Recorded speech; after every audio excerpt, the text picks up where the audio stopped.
Madame, monsieur, bonsoir, c'est l'heure de votre rendez-vous quotidien avec l'actualité sur ATV. Au sommaire ce soir. Les détails de l'enquête passée au crible dans l'affaire Marion Génin. Alors que le procès de Fabien Chérubin s'est ouvert hier devant la cour d'assises de Martinique, les enquêteurs ont été entendus à la barre. Le compte-rendu d'audience dès le début de cette édition. Dans ce journal aussi, peut mieux faire. Si les résultats des dernières évaluations en français et en mathématiques montrent une véritable progression de notre académie, vous verrez que le niveau global de nos élèves de primaire reste en dessous de la moyenne nationale. Tikenja Fakoly sur la scène de Tropicatrium, 13 ans après son dernier passage en Martinique. La star du reggae se produira ce vendredi pour le plus grand plaisir de ses nombreux fans. L'occasion de présenter son dernier album, nous irons à sa rencontre. Que s'est-il passé en septembre 2008 dans l'affaire Marion Génin? Au deuxième jour du procès aux assises de Fabien Chérubin, les enquêteurs ont été auditionnés. Éléments clés retrouvés sur les lieux de la disparition de la jeune femme, déroulé des faits, détail du rôle de chaque protagoniste. Retour sur une audience dense et très technique avec Ryan Agnès. Deuxième journée d'audience aux assises de Fort-de-France dans le procès de Fabien Chérubin. Aujourd'hui, la Cour a entendu les enquêteurs en charge du dossier. Ils sont revenus sur le déroulement de l'enquête, sur les lieux et sur les déclarations de l'accusé. Les investigations mènent notamment à un squat situé à Djizac au Diamant, un lieu clé dans ce dossier. Mais les enquêteurs ont aussi détaillé le rôle attribué à chacun des protagonistes et la manière dont le corps de Marion Génin a finalement été retrouvé. Devant la cour d'assises, les enquêteurs sont auditionnés en visioconférence. Ils reviennent sur une enquête menée entre la Martinique et Sainte-Lucie. Premier point central, le squat de Djizac au Diamant. C'est là que sont retrouvées les photographies des prévenus. Des images extraites d'un appareil photo volé. Pour les enquêteurs, ces clichés ont bien été pris à Djizac, un lieu proche de la route, à quelques minutes seulement de l'endroit où Marion Génin s'arrête ce soir-là. Les enquêteurs à la barre décrivent aussi des modes opératoires similaires, des victimes ligotées et des pratiques déjà observées à Sainte-Lucie. C'est très difficile que ces problèmes d'extradition amènent un procès qui est scindé en plusieurs procès et qui amène évidemment pour la famille à chaque fois une épreuve vraiment terrible. L'audience se poursuit ensuite avec le récit d'une rencontre déterminante, celle entre les enquêteurs français et Fabien Chérubin à Sainte-Lucie. Elle se déroule de façon peu conventionnelle sur une plage avec un suspect menotté par des policiers de l'île voisine. Selon eux, Fabien Chérubin coopère et désigne Danny Francis comme l'auteur du meurtre. Il parle d'un égorgement avec un couteau à pain. Le rôle de Roger Hilaire est également évoqué. C'est lui qui aurait achevé la victime avec une pierre. Fabien Chérubin affirme ne pas avoir participé au meurtre, mais il reconnaît en revanche avoir participé au déplacement du corps. C'est grâce à ces indications que la dépouille de la victime a pu être retrouvée. Les enquêteurs décrivent aussi l'accusé comme un homme détaché et sans émotion particulière. On est face à un accusé, Fabien Chérubin, qui a été extradé seulement en 2025 pour ce procès et qui est un accusé qui est extrêmement distancié, légèrement souriant et en fait très indifférent aux faits pour lesquels il est jugé. Enfin, la Cour entend la mère de Roger Avril. Un autre accusé est déjà condamné dans cette affaire. Celui-ci vit aujourd'hui à Sainte-Lucie et ne sait pas que le procès a lieu actuellement. Une éventuelle visioconférence est désormais envisagée avec lui. Le procès se poursuivra demain et devrait se terminer ce mardi. Dans le même temps, le procès des grands frères se poursuit devant le tribunal judiciaire de Fort-de-France. Pour rappel, 13 Guadeloupéens sont accusés d'association de malfaiteurs pour des faits remontant à 2021 en pleine mobilisation contre l'obligation vaccinale. Un procès qualifié de politique par la défense. L'un des grands frères, Loïc Chénilco, est face à la caméra de Ryan Agnès. Ça va tourner en rond, ça va faire que ça, puisque les seuls éléments qu'ils ont, ce sont des écoutes interprétées. Donc ils le font passer pour des retranscriptions, mais en fait c'est des écoutes qui ont été interprétées par les enquêteurs. Donc ça a été orienté, le sens a été orienté, le sens des propos des gens a été orienté, et ils mélangent tout un tas de trucs pour en faire un dossier, et il n'y a aucun fait, il n'y a aucune preuve matérielle. Pour eux c'est ça les preuves matérielles. Dans tous les cas il faut se battre pour leur démontrer que en fait ça c'est leur vision des choses, c'est leur façon de voir les choses, et que la réalité en est tout autre.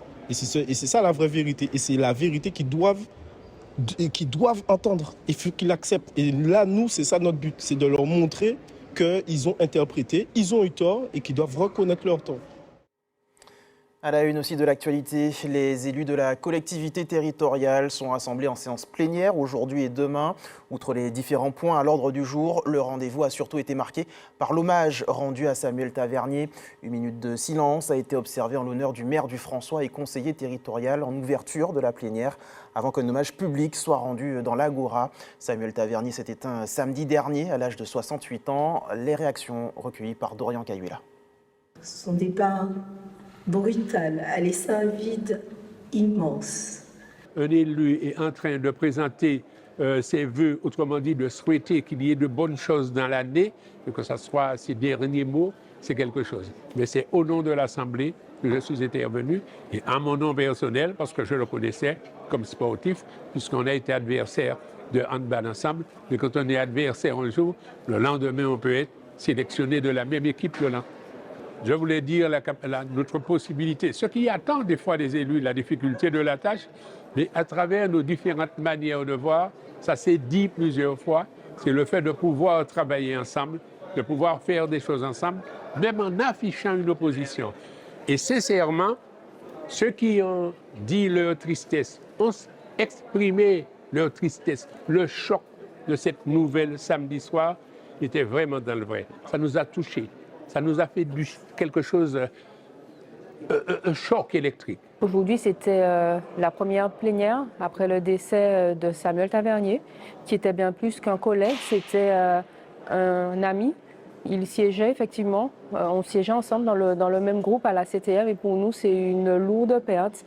Samuel, c'était vraiment quelqu'un d'engagé et quelqu'un avec qui on était en relation très souvent, puisqu'on est aussi de Mer du Sud et on était ensemble, enfin, on s'est eu la veille et donc pour nous, c'est vrai que ça a été très brutal et que ça a secoué notre groupe, mais l'ensemble de la Martinique et toutes les tendances confondues et c'est là qu'on voit combien Samuel Tavernier était apprécié et reconnu pour son engagement. Celle de Samuel Tavernier nous rappelle qu'on n'est pas éternel, que ce sont des fonctions qui sont très prenantes, on se donne, on veut donner le maximum.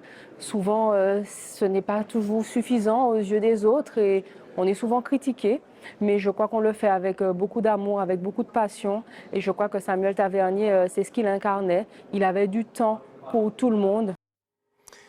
Un bulletin encourageant, mais un niveau encore inférieur à la moyenne nationale. Voilà qui pourrait résumer l'appréciation donnée à notre académie à la vue des derniers résultats de nos élèves de primaire en français et en mathématiques. De son côté, la rectrice met en avant la nette amélioration des apprentissages du CP au CM2, comme nous l'explique Jean-Marc Carton. Directive là au tableau, ici. En 2 ans, 80% des compétences des élèves martiniquais se sont améliorées. Une progression solide, mesurable et plus rapide qu'au niveau national.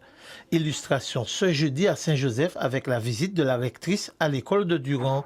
Dans cette classe de primaire, les chiffres prennent vie. Et ces progrès, ce sont d'abord les élèves qui en parlent. Ça se passe bien avec Madame Nibul parce qu'elle explique bien les choses.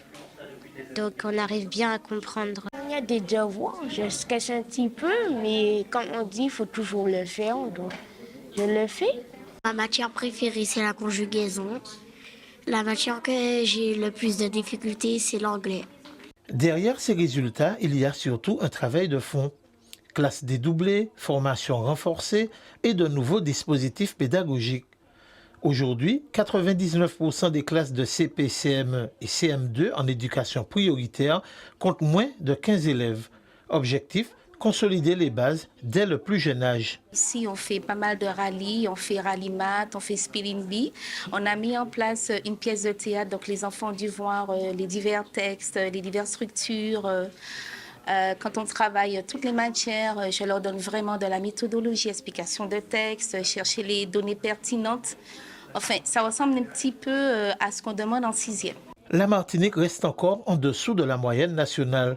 Mais fait marquant, la progression est plus rapide qu'ailleurs. Sur la période récente, 76% des compétences progressent plus vite qu'au niveau national. Une dynamique que la rectrice est venue saluer en personne à Saint-Joseph. Pour la deuxième année consécutive, nous pouvons voir que les résultats s'améliorent de façon importante sur toutes nos classes de primaire et en particulier dans ce que nous appelons les compétences complexes, c'est-à-dire la compréhension de l'écrit et la résolution des problèmes. Nous développons cette méthode, qui est une méthode vraiment sur le décodage, la fluence et la compréhension de l'écrit, de façon à nous assurer que la maîtrise du français est à un bon niveau quand ils vont rentrer au collège. Des résultats encore perfectibles, mais une trajectoire claire. En Martinique, l'école avance. Et ça fait faux. On poursuit avec un exercice de sécurité qui concernera Grand-Rivière et Rivière-Pilote ce samedi. Dans le cadre du plan Orsec, la population des deux communes est invitée à participer à une simulation d'évacuation volcan. On en parle tout de suite avec Jean-François Bonnol et Jean-Louis Marie-Louise.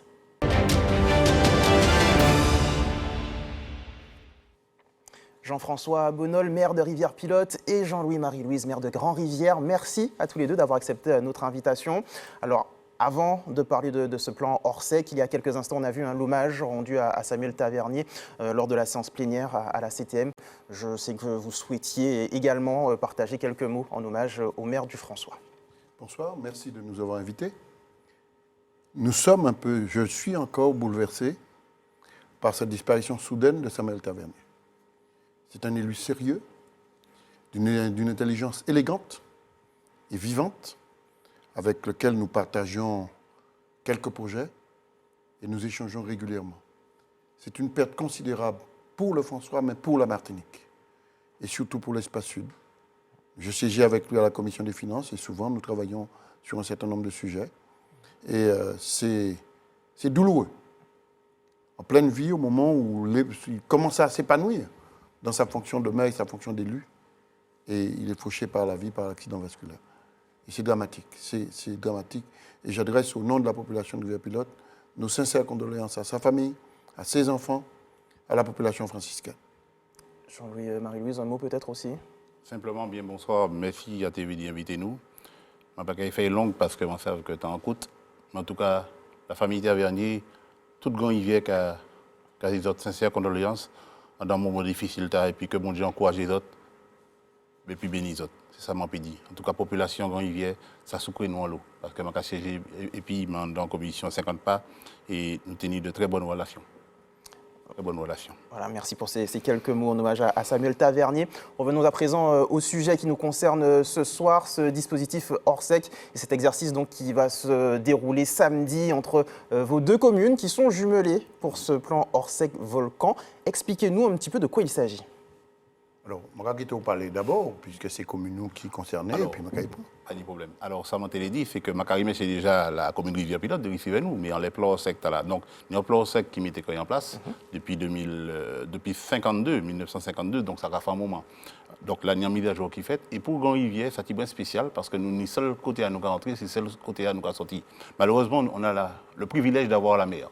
Donc, j'ai parlé de ça dans ce plan Orsec au préfet, à l'ancien préfet qui était là au sous-préfet. Et aujourd'hui, nous sommes dans la situation que sortir par la route, garder la dernière fois à tenir anti-problème l'essence, garder comment nous était bloqué même au Amakuba.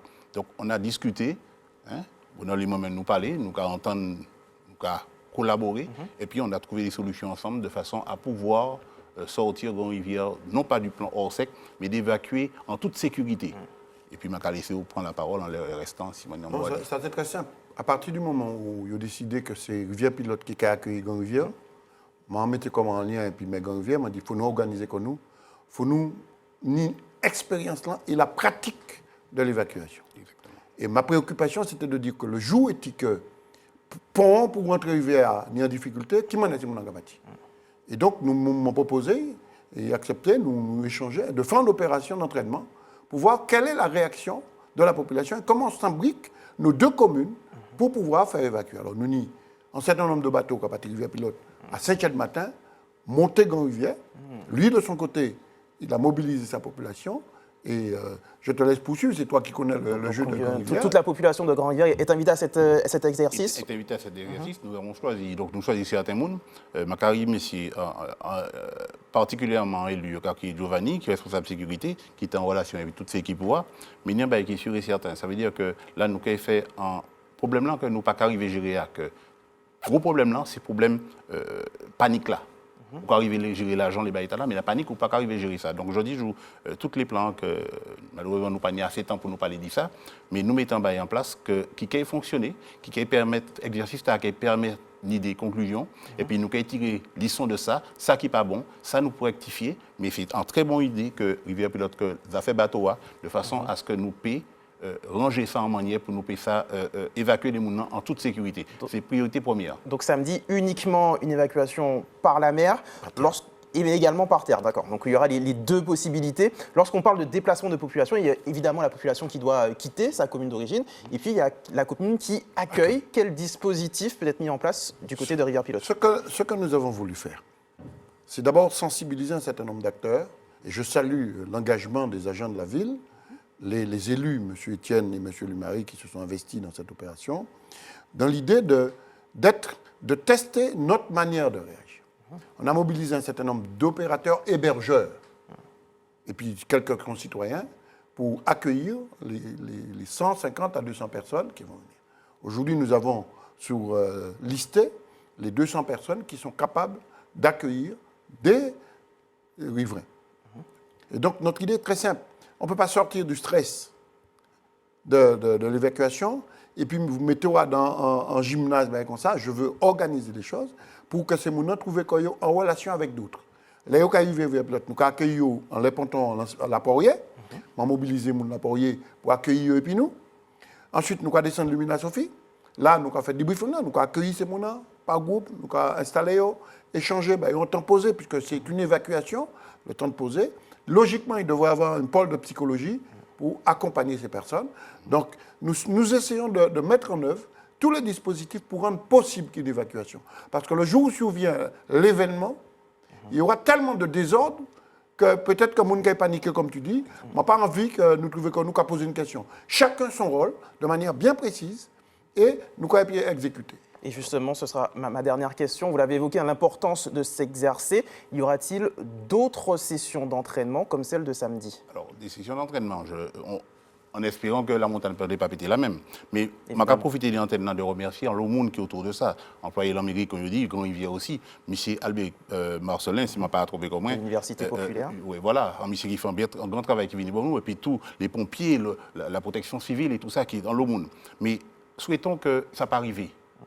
Parce que Magadou, qui fait en 1976, Guadeloupe, c'était la panique. Il n'y a pas tenu 200 000 lotos Guadeloupe. Donc, je dis, nous mettons ça au point. M. Bonol, collègue Magadou, encore merci. Quand il vient Cadou, merci. Je dis merci pour l'État. Mais ni d'autres bagages, c'est-à-dire qu'à un moment, ça a fait après samedi, à partir de lundi matin, nous avons commencé à travailler avec tout ça que nous trouvons qui n'est pas bon. C'est simplement, bon, bien sûr, la semaine prochaine, l'État qui a fait un exercice volcan, mais nous avons programmé bagaille nous. Donc, nous allons essayer de mettre en œuvre. Notre idée est très simple. C'est que nous parlons être surpris. Nous voulons être opérationnels. Et je remercie les citoyens de Rivière Pilote qui jouent le jeu, les opérateurs, qui acceptent de... Il n'y a pas qu'à héberger eux demain, puisqu'ils vont venir pour la matinée, mais qui sont dans la logique de cela. Je ne souhaite pas qu'en cas de coup dur, que nous soyons à nous poser des questions. Et j'invite effectivement les collègues de Martinique à se saisir de cela pour se préparer.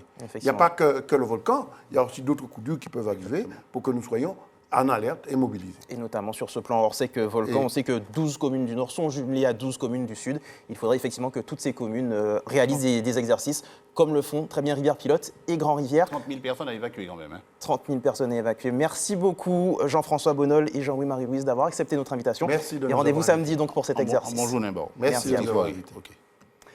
Hier, c'est le carnaval qui était dans toutes les têtes à l'école primaire de Pelletier au Lamentin. Entre ateliers maquillage et préparation de beignets, nos aînés sont allés partager et transmettre les traditions carnavalesques. Une initiative portée par l'association Senior Service, le foyer rural de Rochecarré et la ville. Jean-Marc Carteron.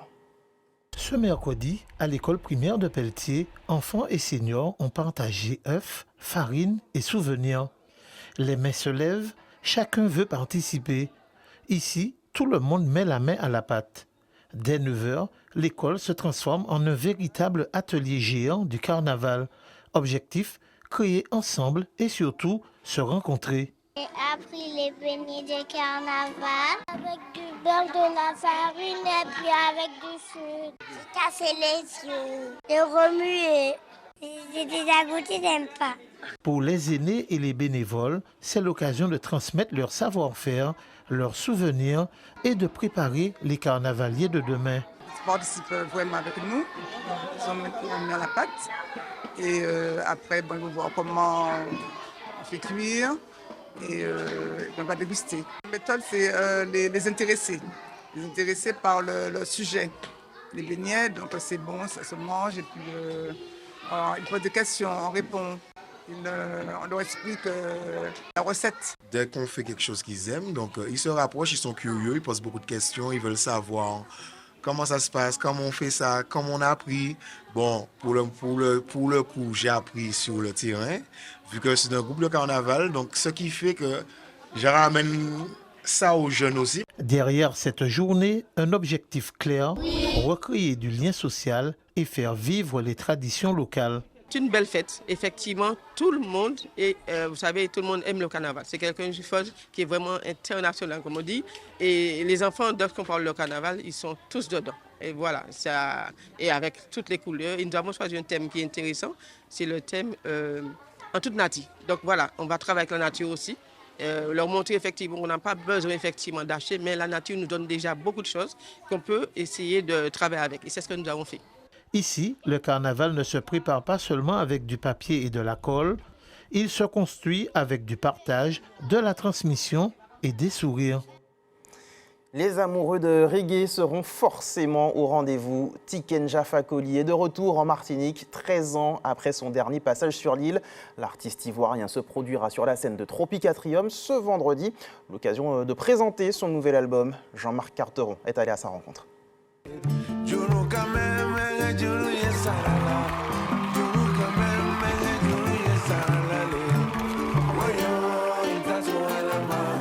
Après 13 ans, ça me fait plaisir de retrouver le public, ça me fait plaisir de jouer ici à Martinique et en Guadeloupe, parce que je considère que la Martinique et la Guadeloupe sont une partie de l'Afrique, parce que nous avons une histoire commune, nous sommes des frères et sœurs, et donc venir ici jouer dans les... Voilà, c'est vraiment un réel plaisir pour moi.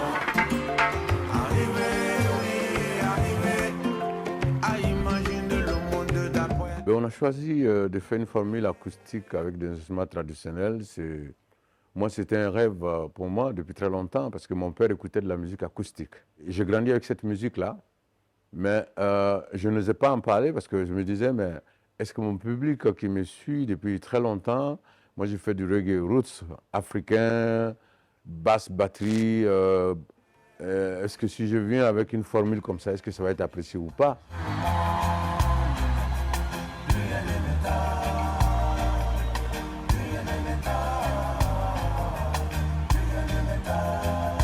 Pour moi, le combat le plus important à porter, c'est continuer à réclamer la liberté de l'Afrique, continuer à réclamer la souveraineté de l'Afrique, continuer à éveiller les consciences. Parce que je pense que le monde va mal aujourd'hui. On a l'impression que la souveraineté est mise en cause. Moi, je te laisse l'Arménie, si tu me laisses l'Afghanistan. Le vendredi soir, ça va être un grand concert, avec ce concept acoustique. Nous n'avons pas de batterie électrique. Nous avons des calébasses à la place de la batterie, par exemple. Nous avons la kora, le balafon, nous avons des tambours. Et donc, c'est quelque chose de nouveau que le public va découvrir. La vérité, le Congo est riche, mais le peuple dans la pauvreté. Oser s'attaquer à un système longtemps installé. Je vous propose à présent de découvrir le parcours peu commun de Cassandra Augustine. La jeune femme de 20 ans a décidé de tourner la page du milieu médical afin de se consacrer pleinement au dessin et à la création. Direction Saint-Pierre avec Julie Leduc et Robert Beauregard.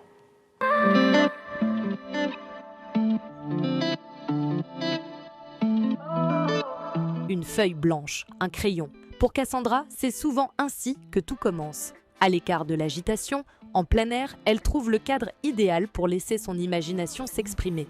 Un environnement calme, propice à la concentration qu'elle affectionne particulièrement.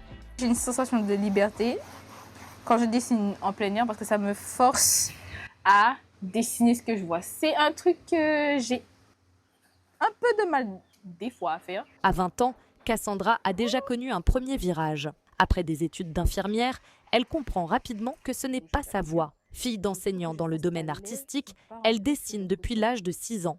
Un chemin presque naturel qui l'amène au campus caribéen des arts pour affiner sa pratique. C'était extraordinaire les 2 ans. J'ai pu apprendre de nouvelles techniques comme la peinture à l'huile, la gravure, la sérigraphie, le volume, la 3D avec Blender, InDesign, Photoshop, etc. C'était des années vraiment enrichissantes. J'ai pu moi-même grandir. Des années intenses, marquées par de longues nuits de travail, à peaufiner ses projets. Parmi eux, ce voyage à Paris qu'elle raconte à sa manière à travers une maquette. Chaque personne devait créer le ressenti de Paris. Du coup, c'est ce que j'ai fait. J'ai créé Paris comme je le voyais. Et quand on regarde vue dessus, on voit la carte de la France avec tous les souvenirs qu'on a pu faire. C'est un plaisir de rester là avec elle, même si je suis fatiguée, mais je l'encourage jusqu'à ce qu'elle ait fini. Je lui dis, abandonne un peu, va faire autre chose, et puis on revient dessus, et puis elle continue. Non, reste comme tu es. Aujourd'hui, Cassandra fait le choix de voler de ses propres ailes. Voilà. Avec son savoir-faire et son exigence artistique, elle entre dans une dynamique de création d'entreprise, prête à faire vivre son art au-delà de la feuille blanche.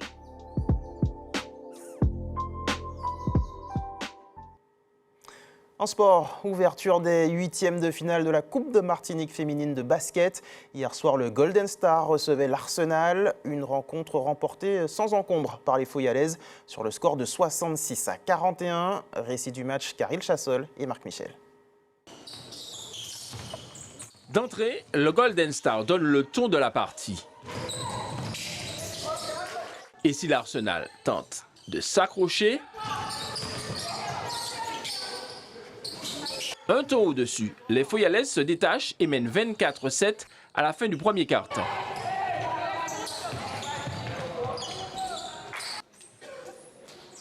Lors du second, les Robertines montrent de belles choses sous l'impulsion de Nora Naudin notamment. Mais tout en contrôle, le Golden Star resserre l'étau et mène de 27 points à la pause.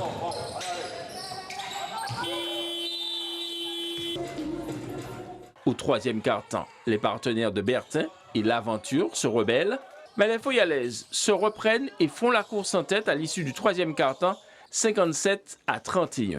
La dernière manche est logiquement maîtrisée par le Golden Star qui s'impose sur le score de 66-41 et se qualifie pour le prochain tour. On a du mal à s'entraîner de manière intensive. Après, les filles se sont bien battues. Je pense qu'avec un peu plus de précision et d'être meilleur techniquement, on a pu réduire l'écart en tout cas. Mais au moins, c'était mal parti, mais on sait que le courage des filles ont fait qu'on a quand même pu tenir. On était plus expérimentés, on commence à retrouver un peu de jambes. Et puis il faut dire que la défaite contre le Golden Lion aussi nous a forcé à nous remettre en question et à jouer chaque match les uns après les autres, ne pas anticiper et surtout jouer à fond. Suite des matchs de ce tour de coupe ce week-end. Comme chaque soir, on regarde ensemble le calendrier de l'EFS. Demain, vous pourrez donner votre sang au centre commercial Génipa à Ducos de 8h30 à 17h30, toujours dans le cadre de la semaine de sensibilisation au groupe sanguin rare. Avant de se quitter, je vous rappelle la principale information de ce journal. Les détails de l'enquête passée au crible dans l'affaire Marion Genin. Les enquêteurs ont été entendus aujourd'hui par la Cour d'assises de Martinique au 2e jour du procès de Fabian Chérubin. Et puis, dans l'actualité nationale, le ministère de l'Intérieur publie les chiffres de la délinquance pour l'année 2025. Moins d'homicides, mais plus de violences physiques. À noter également une forte augmentation du nombre de refus d'obtempérer. Ça y est, c'est la fin de cette édition. Merci de l'avoir suivi en notre compagnie. L'actualité continue sur nos réseaux sociaux et notre chaîne YouTube. Quant à moi, je vous donne rendez-vous demain, même heure. Passez une excellente soirée sur ATV.